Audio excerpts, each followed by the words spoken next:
उद्धव ठाकरे ने आलोचना करते हुए कहा है कि मेरी सरकार बही नहीं केकड़ों ने तोड़ी है। जी हाँ, उद्धव ठाकरे ने आलोचना करते हुए कहा है कि मेरी सरकार बही नहीं है केकड़ों ने तोड़ी। अब केकड़ा किसको कह रहे हैं?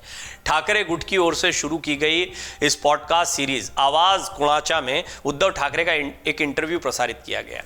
अभी देखिए, आपके पास संख्या बल हो, विधायक हो, आपके पास पदाधिकारी हो ना हो, आपके पास नाम है। आप देखिए सामना क्या है? सामना शिवसेना की एक पहचान रहा, मुखपत्र है, और वो किसके पास है? उद्धव ठाकरे के पास है। इसी तरह संजय राउत जैसा चेहरा है जो बोलते रहे हैं, लगातार इंटरव्यू लेते रहे हैं और ये इंटरव्यू काफ़ी वायरल होते रहे। तो संजय राउत, उद्धव ठाकरे दो ही बचे हैं, लेकिन आपस में ये लोग कोशिश करते हैं कि किसी तरीके से बातों को और बड़े मजबूत तरीके से रख पाएं, क्योंकि निर्विवाद रूप से अभी उद्धव ठाकरे गुट के पास दो ही बड़े चेहरे दिखाई पड़ते हैं। एक संजय राउत स्वयं खुद हैं और एक उद्धव ठाकरे हैं।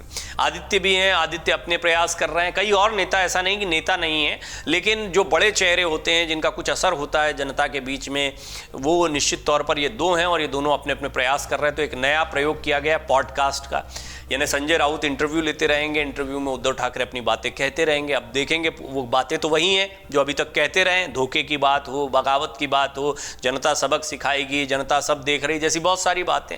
लेकिन कई बार कई शब्दों का इस्तेमाल किया जाता है, थोड़ा सा इंटरव्यूज़ में इन पुरानी बातों को नए अंदाज में पेश करने की कोशिश की जा रही। तो इस बार कहा कि केकड़ा कहा है उन्होंने। अब केकड़ा किसको कहा है वो ज़रा समझते हैं। इस इंटरव्यू का संचालन संजय राउत ने किया और इस पर मीडिया रिपोर्ट्स भी लिखी गई। मीडिया रिपोर्ट्स के मुताबिक ये इंटरव्यू 2 भागों में प्रसारित किया जाएगा। पहला और दूसरा एपिसोड क्रमशः बुधवार और गुरुवार सुबह 8 बजे प्रसारित किया जाएगा।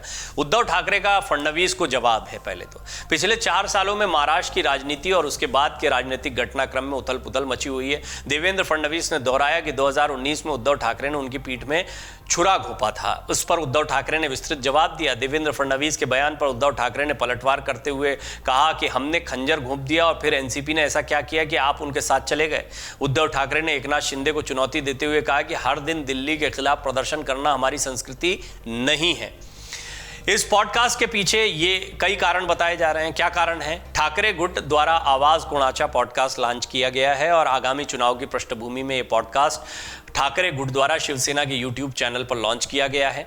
लोगों के सवालों के साथ साथ महाराष्ट्र के भविष्य की सोच, स्पष्ट और गहन जानकारी के साथ साथ शिवसेना ठाकरे समूह के पॉडकास्ट आवाज कुणाचा में सुना जा सकता है। आगामी चुनाव को ध्यान में रखते हुए शिवसेना के ठाकरे समूह की भूमिका, लोगों के सवाल, उनके जवाब, कार्यकर्ताओं के मन में भ्रम, इस पॉडकास्ट के माध्यम से ठाकरे समूह जमीनी स्तर के कार्यकर्ताओं और लोगों तक जानकारी पहुंचाने की कोशिश कर रहा है। अपने जन्मदिन को लेकर भी उद्धव ठाकरे ने एक फैसला लिया है। ठाकरे गुट के नेता उद्धव ठाकरे ने इस साल अपना जन्मदिन नहीं मनाने का फैसला किया है। रायगढ़ जिले में इरशालवाड़ी भूस्खलन के कारण उन्होंने इस साल अपना जन्मदिन नहीं मनाने का फैसला किया है। इससे पहले राज्य के दोनों उप मुख्यमंत्रियों अजीत पवार और देवेंद्र फडणवीस ने भी इस साल अपना जन्मदिन नहीं मनाने का फैसला किया था। 27 जुलाई को उद्धव ठाकरे का जन्मदिन है। हालांकि आपको बता दें कि इससे पहले उद्धव ठाकरे ने सीएम एकनाथ शिंदे को दिल्ली का गुलाम बताया था। दरअसल पिछले महीने गठबंधन सरकार की लोकप्रियता के विज्ञापन को लेकर भाजपा और एकनाथ शिंदे गुट के बीच में तनाव हो गया, इस तरह की खबरें आई थीं। इस मामले में उद्धव ठाकरे के नेतृत्व वाले शिवसेना गुट की भी एंट्री हो गई थी। इस विज्ञापन में शिवसेना के संस्थापक रहे बाल ठाकरे की तस्वीर न होने पर उद्धव गुट ने एकनाथ शिंदे को दिल्ली का गुलाम बताया था। शिवसेना उद्धव बाला साहब ठाकरे के मुखपत्र सामना में कहा गया था कि एकनाथ शिंदे ने नरेंद्र मोदी और अमित शाह से बाल ठाकरे की तस्वीर ही नहीं लगाई। दावा किया गया कि वो दिल्ली के गुलाम हैं और डर के मारे शिवसेना के संस्थापक को ही भूल गए। इस एड में एक सर्वे का हवाला दिया गया था जिसमें लोकप्रियता के मामले में एकनाथ शिंदे को डिप्टी सीएम देवेंद्र फडणवीस से आगे दिखाया गया था।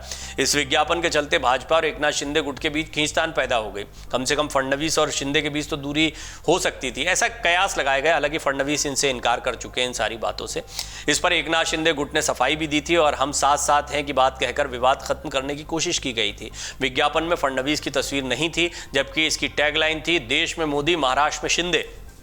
इसके बाद अजीत पवार की एंट्री हो गई। अब ये कहा जा रहा है कि क्या थोड़ा सा एकनाथ शिंदे को भी आईना दिखाया गया है। फडणवीस इस बात को जानते हैं कि कुर्सी की ताकत अब एक अलग ताकत होती है और शिंदे अगर ज़्यादा दिन इस कुर्सी पर रहे तो धीरे धीरे वो उतने लोकप्रिय हो सकते हैं, अपनी जगह पकड़ बना सकते हैं। हालांकि ये देखिए कयासों का बाजार होता है। इसमें अभी इस वक्त सरकार चलाना, विपक्ष में बैठे हुए फडणवीस अब सत्ता में है, पार्टी को भी सत्ता में लेकर आए हैं, तो उनके अपने प्रयास हैं और वो कहीं ना कहीं सूत्रधार भी कहे जाते हैं। ये जो जितना भी घटनाक्रम हुआ है इसमें, चाहे एकनाथ शिंदे को कॉन्फिडेंट करना हो, इतनी बड़ी बगावत के बाद में उनको सपोर्ट करना हो, बीजेपी का भी साथ रहा है। और अजीत पवार भी ऐसे ही नहीं आ गए, पूरी लंबी मंत्रणाएँ हुई होंगी, बहुत लंबे समय से बातचीत चल रही होगी।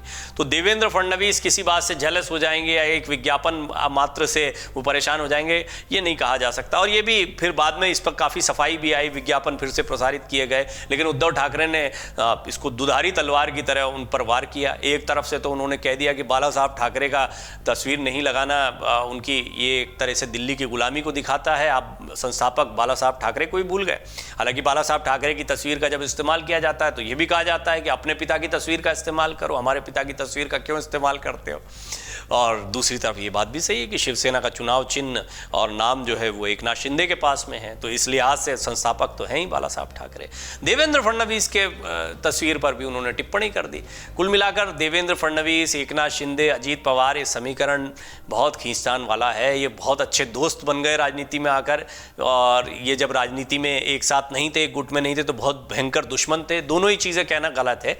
एक होता शिष्टाचार, एक होते राजनीतिक संबंध। अब भी उद्धव के संबंध कई लोगों से अच्छे हो सकते हैं। हम देख रहे हैं जयंत पाटिल और तटकरी किस तरीके से गले मिल रहे हैं, मुलाकात कर रहे हैं, बेशक एक दूसरे के खिलाफ दिखाई देते हो। तो राजनीति में कोई किसी का परमानेंट दोस्त नहीं, कोई किसी का परमानेंट दुश्मन नहीं, ये बात हमेशा लागू होती है। इस दफ़ा ये देखना होगा कि एकनाथ शिंदे, अजीत पवार और फडणवीस के बीच ये राजनीतिक दोस्ती, वैसी दोस्ती तो चलती रहेगी महाराष्ट्र की सियासत में, लेकिन ये जो राजनीतिक दोस्ती है ये कितने दिनों तक रहती है, यहाँ पर किसका नफ़ा किसका नुकसान है। और अगर समीकरणों को देखा जाए तो आगामी दिनों में बदलाव से तो इनकार नहीं किया जा सकता। बहुत उठापटक का दौर चल रहा है। अजीत पवार को मुख्यमंत्री बनाए जाने की जब बातें चल रही तो उस पर उद्धव ठाकरे के जो बयान है ये खासे चर्चा का विषय बन गए। अमर उजाला अब आपके टीवी पर भी। अपने स्मार्ट टीवी पर यूट्यूब पर सर्च करें अमर उजाला, चैनल सब्सक्राइब करें और देखें ताज़ा खबरें, वो भी HD क्वालिटी में। और हाँ, बेल आइकन दबाना ना भूलें ताकि हर खबर हो आपके घर। अमर उजाला, निष्पक्ष, निर्भीक, निरंतर।